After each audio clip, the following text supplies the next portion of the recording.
4000 BC, the Egyptians had used cows to help build the Great Pyramids. Wall paintings of cows can be found in Egypt, and buried in the ground around the pyramids are many layers of cattle bones. For a great warrior, like a Greek warrior, who had a chariot, a horse, armor, and an army, he needed money to pay for those things, and the money depended on the cows back home. Cows became so important that they eventually were used as money themselves. The Romans used them this way and even stamped their coins with a cow on them. The Roman word for money is pecunia, which means cattle.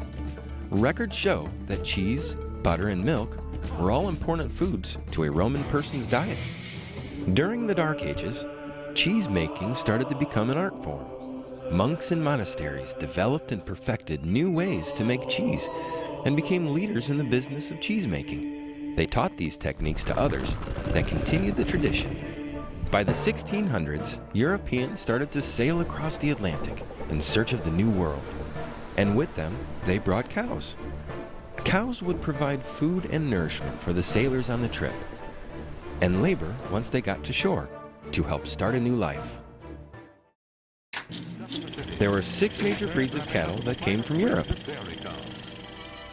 This is a Guernsey cow. This type was brought to America in 1818 from the Isle of Guernsey in the English Channel.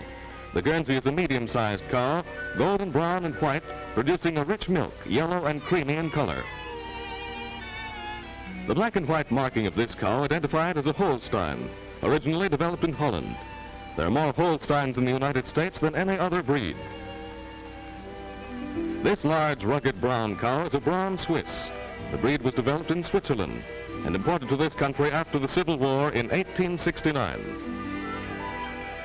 The Ayrshire cow originated in Scotland.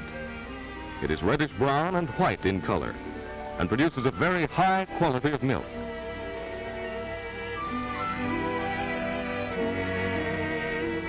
This small fawn-colored cow is a Jersey, originating on the Isle of Jersey in the English Channel. The Jersey cow produces a small quantity of an exceptionally rich milk. The world's best-known cow, Elsie, is a purebred Jersey. So back in colonial America, no farmer would be without a cow, and dairying back then was strictly a domestic activity done mostly at home.